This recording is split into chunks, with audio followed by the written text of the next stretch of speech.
tabarakallahu mu mel na li am solo te rox di ko soxla. Tabarakallahu, ce qui est essentiel et dont l'âme a véritablement besoin, c'est un zikr agréé par Allah. Cependant, il arrive aussi que l'âme reconnaisse qu'il existe des domaines qu'elle doit laisser au nafs, car elle sait que certaines réalités doivent d'abord être assumées et purifiées par le nafs avant qu'elle-même n'accède à ce qu'elle désire. Et parmi ces réalités figure justement le zikr agréé par Allah. Lorsque nous parlons d'un zikr agréé par Allah, il ne s'agit pas seulement de prendre un nom divin ou une salade sur le prophète et de le répéter en nombre illimité, alors même que subsistent dans le cœur des manquements à corriger. Le cadre du zikr ne se réduit pas à la quantité, il exige aussi une rectification intérieure. Ainsi, un frère était assis en compagnie d'un Ali Wardashim, occupé à son zikr. Il ne buvait pas de thé, ne parlait à personne autour de lui, il demeurait concentré dans son invocation. Cette attitude attira l'attention de Ali Wardashim, qui lui demanda quel nombre prescrit il accomplissait. Le frère lui demanda alors s'il connaissait le nom qu'il invoquait. Ali Wardashim répondit « Oui, car le cheikh me l'a indiqué. Il s'agit du nom divin Al-Barru, le bienfaisant suprême. Depuis qu'il a reçu ce nom, un nombre précis lui a été prescrit. Il lui demanda donc combien de fois l'invoques-tu. Le frère répond qu'il se fondait sur le Coran en citant le verset Wazkurullaha kasiran la'allakum tuflihun. Invoquez abondamment Allah afin que vous réussissiez. C'est pourquoi, disait-il, ne s'était fixé aucun nombre précis. Ar-Rashim lui demanda alors s'il comprenait véritablement le sens du Coran. Car lorsque Allah dit « Wazkurullaha kasiran la'allakum tuflihun », il établit cela sur un principe. Le frère demanda quel principe. Il répondit « Invoquer Allah selon un ordre établi, puis préserver dans cette invocation comme lui-même le veut, voilà ce qui nourrit réellement l'âme. Il ne s'agit pas de s'emparer d'une pratique qui pourrait te nuire, car ce que tu as reçu avec un nombre prescrit possède une mesure et une sagesse. Si tu le pratiques en dehors de ce cadre, cela peut te porter préjudice. » Le frère prit alors son chapelet et le tendit à Ali Wardashim, lui demandant de renouveler son attachement. Ar-Rashim lui répondit que le renouvellement concerne ceux qui sont engagés dans une tariqa. Quant à lui, puisqu'il s'agit des noms divins, il devait en demander l'autorisation spécifique, même s'il avait déjà reçu le werd. Le frère sollicita donc cette autorisation. Ar-Rashim lui prescrivit le nombre de 100, ce qui fit légèrement sourire le frère. Ar-Rashim lui demanda la raison de son sourire. Il répondit « Une personne qui invoque toute la journée Ya Barru et qui vient te demander l'autorisation et tu lui donnes seulement 100 ?» Il répondit « Oui, car tu ne sais pas ce que ton âme peut supporter. Tu ignores que malgré tout ce que tu récites, Allah n'en agrée peut-être que 100, parce que c'est ce que ton âme a demandé à Allah et qu'il a accepté de lui garantir 100 Ya Barru. » Il comprit alors qu'une personne peut pratiquer abondamment ce qu'elle ne maîtrise pas réellement et que son âme n'a pas nécessairement reçu comme part effective. La mesure agréée par Allah n'est pas toujours celle que l'on imagine. Elle correspond à ce que l'âme peut porter et à ce qui lui a été accordé dans le secret divin. C'est pour cela que lorsque nous revenons au cadre de l'âme, nous comprenons que ce qu'elle impose à l'être humain, c'est de l'aider afin que l'organisme ne pratique le zikr dans le nom divin ou d'une salade que si Allah l'a réellement agréé. Ainsi, l'âme confie le travail au cœur, car c'est lui le lieu où peut s'accomplir un zikr accepté par Allah. On peut alors voir une personne qui, durant des années, répète « Wazkurullaha kasiran la'allakum tuflihun » invoquez abondamment Allah afin que vous réussissiez. Et encore, Ala bi zikrillahi tatma'innul qulub, n'est-ce point par le rappel d'Allah que les cœurs s'apaisent? mais qui, malgré toutes ces années de pratique, ne manifeste aucune évolution intérieure. Pourtant, elle affirme invoquer en nom divin. Il est rapporté qu'un disciple demanda à Abdul Qadir Jilani de lui transmettre un nom divin particulier. Le cheikh lui répondit « Non, tu n'es pas capable de le maîtriser. » Le disciple s'en étonna. « Pourquoi ne le pourrais-je pas ?» Il répondit « Tu demandes l'autorisation d'un nom divin alors que ce nom relève de la majesté d'Allah et toi, tu n'es pas en mesure d'emporter la réalité. » Le disciple objecta « Pourtant, nous le récitons dans l'assemblée. » Le cheikh répondit « Même moi, je ne suis pas capable d'en maîtriser pleinement la réalité. » Le disciple surpris demanda alors « Pourquoi donc le récitons-nous? Et pourquoi Allah nous en a-t-il donné la possibilité ?» Car il comprenait désormais qu'entre prononcer en nom et emporter le secret, il y a une distance que seule la purification du cœur peut combler. « Walillahil asma'ul husna » À Allah appartiennent les noms les plus beaux. Ce sont ces 99 noms, 99 attributs de perfection. Et pourtant, nous nous entendons prononcer le nom Allah avec ferveur, manifester nos états et nos émotions à travers lui. Mais répondit le cheikh, nous le faisons seulement pour qu'il l'entende, sans être certain qu'après l'avoir entendu, il nous fasse un retour. Car disait Abdul Qadir Jilani, si j'étais assuré qu'Allah, après avoir entendu ma parole, me fasse un retour direct, je prêterai une attention infiniment plus grande à la manière dont je prononce son nom. Car le retour d'Allah est insoutenable pour le corps humain. Voyant l'étonnement de son disciple, il lui rappela ce verset. لو أنزلنا هذا القرآن على جبل لرأيته خاشعا متصدعا من خشية الله. Si nous avions fait descendre ce Coran sur une montagne, tu l'aurais vu s'humilier et se fendre par crainte d'Allah. Et pourtant, nous sommes là à réciter le Coran. Ce qui est capable de fendre une montagne, nous le récitons sans que nos corps ne se brisent. Ne devrions-nous pas alors y prêter une attention plus profonde? Lorsque le cheikh vit l'inquiétude gagner son disciple, il l'apaisa en lui disant « Ce qui nous a protégés, c'est la garantie de Mohammed, paix et salut sur lui. » Il lui expliqua que toute la lumière contenue dans le Coran et dans les noms divins, le prophète l'a reçue, supportée et rendue inoffensive pour sa communauté lors de la nuit où le Coran fut descendu en lui. Il en a porté la charge première et en a adouci l'impact pour nous. Ainsi, tu comprendras que le cœur occupe une place capitale dans le zikr agréé par Allah. Lorsqu'une personne pratique le zikr sans en percevoir les fruits et vient consulter les sages, ceux-ci lui disent « Ne revois pas ton âme, mais examine ton cœur. » Car le cœur peut atteindre un degré d'altération tel qu'il n'enregistre plus le zikr. Il devient comme voilé, incapable de recevoir la trace de l'invocation. C'est ce qui arrive à beaucoup de personnes qui se croient mystiques, alors qu'elles s'égarent. Parfois, on rencontre quelqu'un qui délaisse l'invocation des noms divins pour s'attacher à des noms liés au djinn. Et dans son ignorance, il prétend que ces noms-là seraient plus efficaces.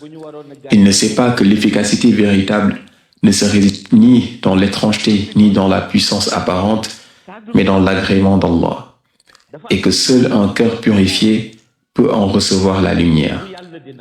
Il te répond parce que le nom du djinn est plus rapide. Mais il ne comprend pas que si tu en arrives à ce stade, cela révèle que ton cœur est déjà altéré.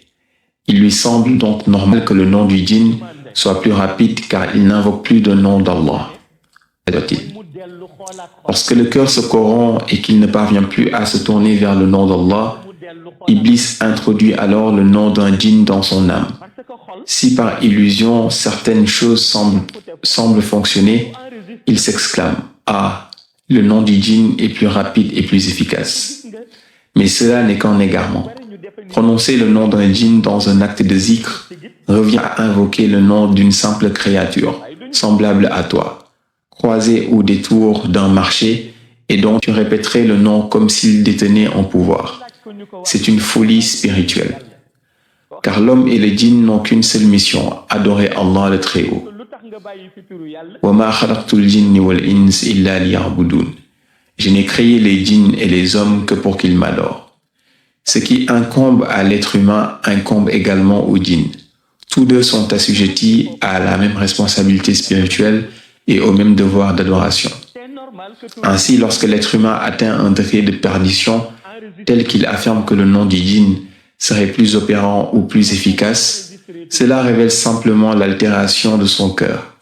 Un cœur corrompu perd la mesure des réalités spirituelles. Iblis, dans sa volonté de tromper, peut alors lui donner l'illusion que ses activités prospèrent, que ses affaires avancent ou que ses vœux s'exaucent. Mais en vérité, rien n'est réellement établi. Rien n'est véritablement fécond. Ce ne sont que des mirages destinés à l'éloigner davantage de la vérité. C'est dans ce sens que le sage Qadim Majaqate Qala enseignait: si quelqu'un te dit que ta vie fonctionne parfaitement, demande-lui alors si ton barzak fonctionnera également. S'il te répond qu'il n'en est pas certain, alors méfie-toi. Car la réussite apparente d'ici-bas ne garantit en rien la réussite dans l'au-delà. Les sages insistent donc sur une chose essentielle: porter toute son attention au cœur, car c'est au cœur que l'âme accorde la priorité. C'est à travers la pureté du cœur que le zikr devient agréé par Allah. Moulay Cheikh Tijani Chérif enseignait qu'il existe 3 contraintes telles que si une personne s'y maintient volontairement, elle ne devrait pas prendre le wird de la tariqa Tijani. Et si, malgré l'interdiction, elle persiste à le prendre, elle ne recevra aucune lumière salvatrice. Lorsqu'on lui demanda pourquoi, il répondit en substance: si tu demandes le wird sans en assumer l'engagement et la participation réelle, pourquoi t'y aventurer? La première de ces contraintes concerne celui qui affirme ne pas pouvoir se lever pour la prière du Fajr ou du Subh. Et il est bien précisé qu'il s'agit de celui qui le délaisse volontairement par négligence assumée. La deuxième contrainte concerne celui qui refuse d'abandonner la cigarette. Ainsi, si tu vois un fumeur se réclamer adepte de la tariqa Tijaniya, sache qu'il se méprend lui-même, car l'attachement volontaire à une habitude nuisible contredit l'esprit de purification et de discipline intérieure que requiert la voie.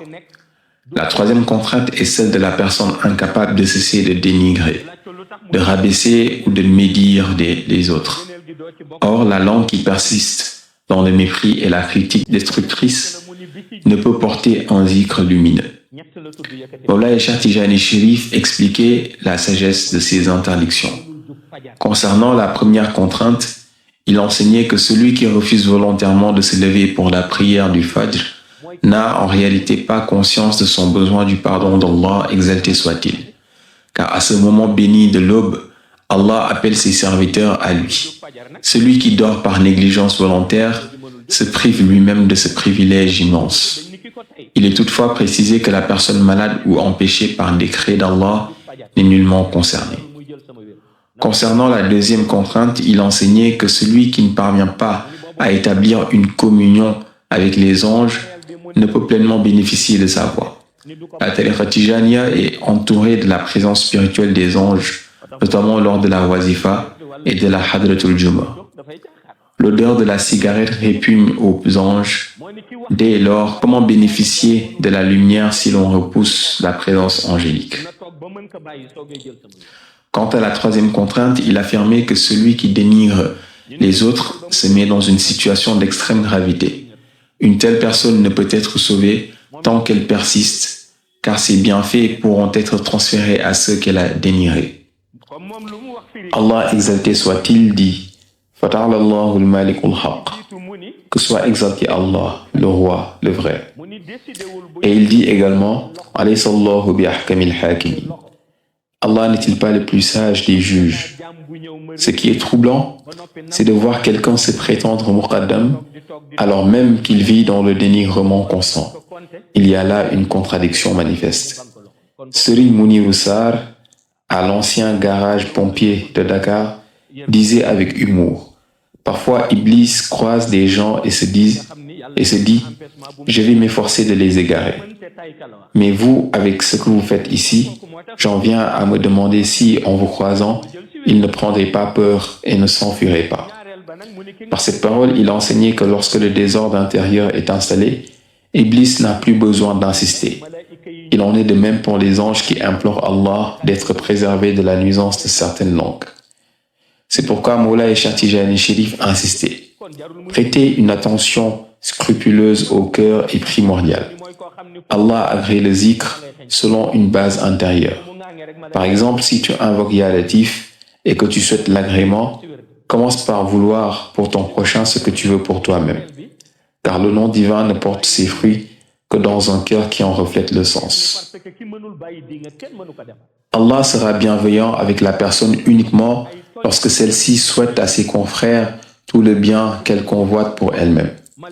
Cependant, si l'individu ne voudrait du bien qu'à lui seul, en voulant être bon et que tous les autres soient maudits, en souhaitant entrer au paradis tandis que les autres iront en enfer, en convoitant la richesse pour lui seul et la pauvreté pour les autres, il peut réciter Ya Latif jusqu'au lendemain, jusqu'à 100 ans, peut-être en y gagnant de la douleur sur la langue, de la sueur et de l'épuisement, mais Allah subhanahu wa ta'ala ne va rien accepter à cause de l'absence du cœur là-dedans. C'est le prophète paix et salut sur lui qui l'a enseigné en révélant qu'un homme peut regrouper dans son compte personnel des zikrs agréés par Allah en nombre pléthorique. Néanmoins, sa surprise sera de se rendre au jugement dernier et de trouver son compte vide, alors qu'il en avait réalisé une quantité innombrable. Interrogé sur la cause, on nous dit que c'est parce qu'elle est une personne de nature jalouse envers les gens. C'est ce que l'on désigne comme étant la jalousie ou l'envie. Le prophète paix et salut sur lui s'est basé sur cela pour déclarer « Savez-vous que de la manière dont on met des brindilles de chaume sur un feu pour l'attiser et que l'on voit ces dernières se consumer si rapidement pour devenir de la cendre, c'est de cette manière que l'envie brûle les bonnes œuvres. Alors qu'en ce moment précis, la personne avait entassé une quantité de biens, sa surprise sera de ne rien trouver. Et le prophète paix et salut sur lui nous informe que ce qui l'a conduit dans cet état, c'est sa jalousie maladive. L'autre remarque aborde l'importance du cœur dans les conditions d'un zikr qu'Allah compte exaucer.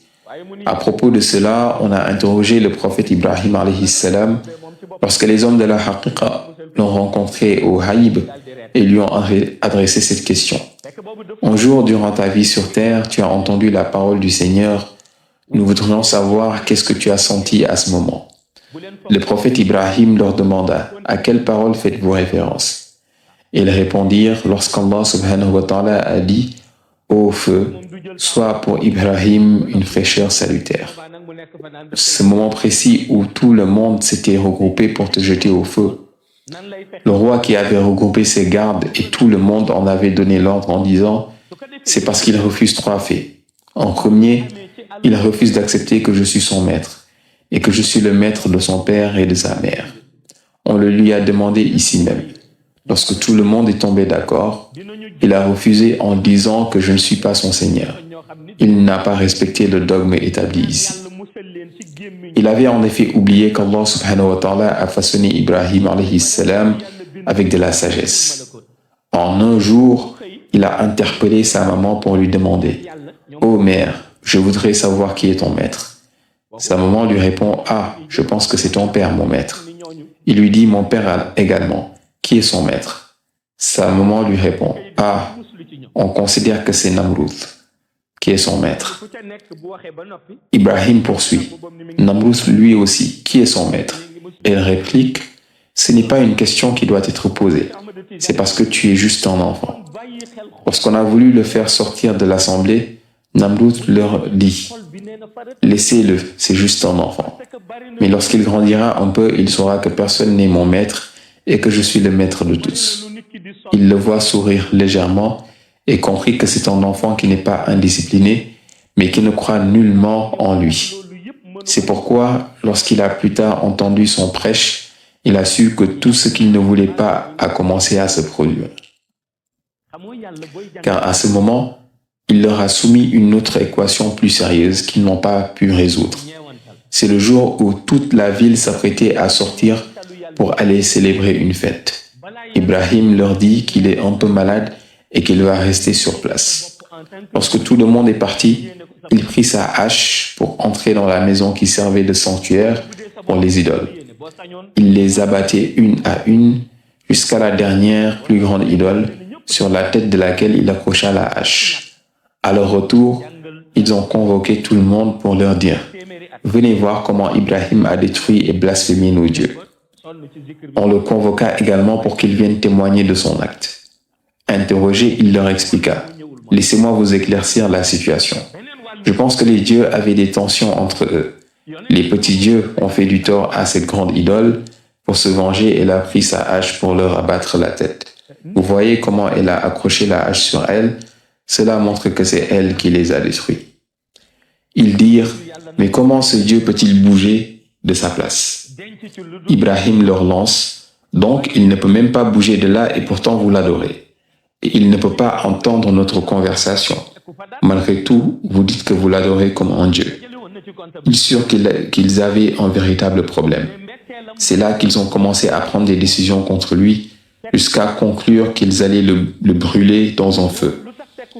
À ce moment, au sein du Alamul Malakut, Allah subhanahu wa ta'ala avait chargé 2 anges d'aller bloquer le lancement de la balançoire servant de catapulte. Beaucoup penseraient que c'était un feu ordinaire dont on peut s'approcher, mais à des kilomètres, personne ne pouvait s'approcher de ce feu à cause de son ardeur. Ils conclurent qu'ils allaient le déposer sur cette balançoire pour le catapulter dans le feu. Allah subhanahu wa ta'ala ordonna aux anges de placer leurs ongles sur la balançoire. Ce jour-là, ils ont amené les hommes les plus forts de la ville qui ensemble ont tout tenté sans pour autant faire bouger la balançoire. Iblis, sentant son plan sur le point d'échouer, s'est métamorphosé pour venir les voir. Il leur dit « Savez-vous pourquoi cette balançoire ne peut pas bouger? C'est parce que 2 anges ont posé leurs ongles dessus. Vous pourrez pousser jusqu'à demain, vous ne pourrez jamais la faire bouger. » Il l'interroge alors « Quelle est maintenant la solution ?» Iblis leur dit « Avez-vous des jeunes filles dans la ville ?» Ils répondent en nombre pléthorique. Iblis leur ordonne de les convoquer. Lorsqu'elles sont venues, Iblis leur dit de dévoiler leur tête, de défriser leurs cheveux et d'enlever leurs habits. Dès l'instant qu'elles l'ont fait, les anges s'envolèrent. C'est lui qui les a en effet chassés. C'est pour cela que les anciens affirmaient que les anges n'aiment pas voir les cheveux défrisés, tout droit dressés d'une femme.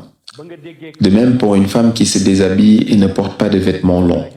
Les anges n'apprécient guère. À cause de ceci, Sayyidatuna Khadija, lorsque le prophète paix et salut sur lui l'a informé qu'il ne savait pas si ce qu'il voyait était un djinn ou un ange ou autre, lorsqu'il était revenu de la grotte, alors qu'il était couché avec une forte grippe, le prophète paix et salut sur lui a confié « Il est là-bas, celui que j'ai vu. » Lorsque Sayyidatuna Khadija a ôté le voile de sa tête, le prophète paix et salut sur lui a dit « Il est parti. » Sayyidatuna Khadija lui dit « Donc c'est un ange et non un djinn. Si c'était un djinn, il se serait approché car ils aiment la chevelure des femmes. » Les hommes de la Haqiqa l'interrogèrent donc sur ce qu'il a senti ce jour-là. Ibrahim alayhi salam leur répond « Ce que j'avais senti ce jour-là, c'est que même si le feu allait me consumer, il ne pouvait pas brûler mon cœur. » Il avait la certitude de cela en leur disant « J'ai senti que même si Dieu comptait me brûler dans ce feu, il n'allait pas brûler mon cœur. » On lui demande pourquoi. Car mon cœur est pur et Allah subhanahu wa ta'ala ne brûle jamais une personne au cœur pur. Donc je savais que malgré toutes les manigances qu'ils pouvaient opérer avec leur feu, même si le feu consumait mon corps, il allait épargner mon cœur. C'est la raison pour laquelle un homme peut être désigné comme étant un guide religieux, un homme riche ou d'influence, mais il n'y aura qu'une seule tâche dans son attitude, dans sa vie et sa personne. C'est le problème de cœur. Et c'est la maladie la plus répandue actuellement. À ce propos, je vous ai une fois raconté qu'un jour, Iblis a proclamé « J'ai de la marchandise à vendre ». mais il y en a une qui doit forcément être vendue. Les sages lui demandent c'est quelle marchandise, il leur répond c'est l'envie et je voudrais vraiment la vendre. Les sages Hakim rétorquèrent que personne ne l'achèterait. Il leur dit vous feriez mieux de patienter et d'attendre mon retour pour en avoir le cœur net. Lorsqu'il est parti en guise de métaphore, il a mis la marchandise dans un contenant et s'en alla. À son retour, les sages lui demandèrent où était la marchandise. Iblis s'éclata de rire en leur disant « J'ai tout vendu ». Ils dirent que c'était impossible. On voudrait savoir qui les a achetés. Iblis leur confie « Ceux que vous désignez comme étant les savants et guides religieux. Observez cela. Ce sont nos anciens élus qui l'enseignaient dans leurs cours. Ils rappelaient qu'à chaque fois qu'ils entendent leurs collègues enseigner une science, lorsqu'on leur demande, ils disent c'est convaincant en tout cas. À chaque fois qu'ils entendent quelqu'un émettre une sagesse qu'ils ne connaissaient pas, ils se précipitent pour vouloir consulter un livre pour le dénigrer. Mohammed Damraoui avait émis une vérité essentielle. Il était dans l'entourage de Mawlana Cheikh Ahmed Tijani et malgré toute la lumière dont Allah subhanahu wa ta'ala l'avait doté, c'était une personne très jeune. Il a une fois déclaré « Celui à qui les jugements viennent du prophète paix et salut sur lui et qui, s'il se tourne vers sa droite, aperçoit Mawlana et Cheikh Ahmed Tijani, si tu ouvres des livres pour vouloir lui rappeler des histoires passées ou des hadiths rapportés par un tel, tu ne connais pas Allah subhanahu wa ta'ala. Tu ne connais pas le prophète paix et salut sur lui et tu ne connais pas qui il est réellement. » Il a parfaitement raison, car il voulait faire remarquer que les réalités des dimensions mystiques et de l'univers ne sont pas les mêmes partout. Chacun dispose d'une philosophie particulière qu'Allah subhanahu wa ta'ala lui a accordée. Et votre philosophie peut ne pas être la sienne, votre science de même. Tu pourrais passer 70 ans dans une université islamique, mais Allah subhanahu wa ta'ala insère en lui toute cette science en quelques secondes, jusqu'à lui donner une science que tu n'as jamais apprise. Cela fait partie des faveurs d'Allah qu'il octroie à qui il veut. C'est pourquoi soutiennent-ils que dans le cadre de l'âme, lorsqu'elle devient pure, c'est là que la personne aura la conviction de l'exaucement de ses actes d'adoration. Tout de suite après avoir prié, la personne sait que sa prière a été acceptée. Il y a un vieux à qui on rappelait « Il faut juste prier et laisser la suite à Allah, car c'est lui seul qui connaît une prière valide ou non. » Le vieil homme rétorque « Quiconque doute de la validité de sa prière, qu'il revoie sa situation personnelle. Car moi, je ne doute pas de la mienne. Car lorsque je prie depuis le Sénégal et qu'il y a un autre musulman priant à la Mecque, je lui souhaite tout le bien que je souhaite pour moi-même. Donc si sa prière devant la Kaaba est exaucée, la mienne l'est autant aussi, depuis le Sénégal. C'est la réalité, car il s'est basé sur l'apaisement du cœur et sa pureté. Si une personne la détient, c'est Allah subhanahu wa ta'ala qui purifie sa langue jusqu'à annoncer au alamul malakut qu'à chaque fois qu'il prononcera un de mes noms, accompagnez-le dans la mention. Et ceci fait partie de la ligne des anges. En effet, chaque ange dispose d'une catégorie spéciale de mission. Parmi les secrets nichés dans la prière, concernant toutes les mosquées, cela doit juste être une mosquée agréée par Allah subhanahu wa ta'ala. L'a rappelé, les mosquées sont consacrées à Allah, n'invoquez donc personne avec Allah. En effet, une personne peut bâtir une mosquée, mais Allah subhanahu wa ta'ala y retire toute la sacralité pour ne lui laisser que le bâtiment vide comme étant sa propre maison ou un bâtiment de son grand-père. Car Allah subhanahu wa ta'ala, lorsqu'une personne le retire d'un projet, il a le caractère de s'y retirer avant même que la personne ne le décide. Il a bien dit de n'y associer autre chose que lui. On parle donc d'une mosquée dont la sacralité a été validée par Allah. L'imam qui dirige une prière dans cette mosquée, que cela soit une prière récitée à voix haute ou à voix basse, à chaque fois qu'il débute la prière en récitant Bismillahirrahmanirrahim, Alhamdulillahi Rabbil Alamin, 70 anges quittent le Alamul Malakut et viennent se tenir à l'intérieur de la mosquée pour écouter uniquement la Fatiha. Lorsqu'il arrive jusqu'à Waladdallin Amin, les anges prononcent en même temps que les fidèles Amin, peu importe s'ils l'ont prononcé ou non. Allah subhanahu wa ta'ala y a établi une faveur spéciale qui fait que si les fidèles derrière l'imam prononcent Amin avec les anges, ou s'il s'agit de l'imam lorsqu'il récite à voix basse, lorsque Amin correspond à celui des anges, Allah subhanahu wa ta'ala exauce leurs prières et leur pardonne leurs péchés. Même si ce Amin que l'on prononce est une formalité, quiconque le néglige tombe dans une erreur monumentale. Car à chaque fois que les Amin des fidèles résonnent en même temps que celui des anges, Allah subhanahu wa ta'ala acceptera leurs prières et leur pardonnera. Par la suite, les 70 anges retourneront au monde haïb. Voyez bien donc l'importance de cette organisation. À l'inverse, lorsqu'ils sentent qu'Allah subhanahu wa ta'ala ne compte pas exaucer cette prière, ils se mettent en silence lorsque les fidèles prononcent Amin. Aucun d'entre eux n'ouvrira la bouche et après ils retourneront ainsi au ciel. Cependant, si Allah subhanahu wa ta'ala compte accepter la prière, même si toute la mosquée est en silence, leur prononciation suffira à valider la prière. Si vous allez au Haïb, ils évaluent que les conditions d'intervention de ces 70 anges pour valider une prière reposent sur le caractère unifié des cœurs des musulmans derrière l'imam. Est-ce que les cœurs des musulmans à l'intérieur des rangs de prière sont unifiés? Est-ce qu'ils sont juste ensemble dans les rangs alors que chacun garde la rancœur pour son prochain? C'est pour cela, affirme-t-on, que l'importance qui se trouve dans un cœur saint, après que l'être humain l'a manifesté jusqu'à ce qu'Allah subhanahu wa ta'ala valide son statut de pureté, fera que tout ce qu'il prononce sur sa langue sera accompagné par les anges. S'il fait du zikr, les anges l'accompagneront. De même lorsqu'il récite le Coran ou émet un témoignage bienveillant. Allah subhanahu wa ta'ala lui octroiera une faveur qui fera que son âme va accepter ce cœur pur logé dans son organisme. Et de la manière dont elle l'accepte, lorsqu'on parle de guerre entre le nafs, les passions et l'âme, la personne s'en est affranchie. Comme on vous l'a enseigné dans les leçons précédentes sur la discordance entre le nafs qui tend aveuglément vers ses désirs et l'âme qui se tourne vers Allah. Certaines personnes ont atteint une dimension mystique qui les a affranchis de ce tiraillement. Leur âme et leur nafs ne font plus le combat, mais forment un ensemble synchrone exclusivement soumis à Allah.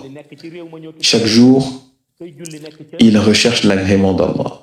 Toute personne ayant atteint ce niveau a accédé au rang des salihin, les vertueux, synonyme d'accès à un milieu apprécié par Allah.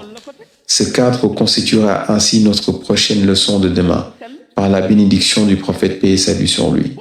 Qu'Allah subhanahu wa ta'ala nous donne la force et la santé de pouvoir y assister de par sa lumière et celui du Coran. Assalamu alaikum wa rahmatullahi ta'ala wa barakatuh. Assalamu alaikum wa rahmatullahi ta'ala wa barakatuh.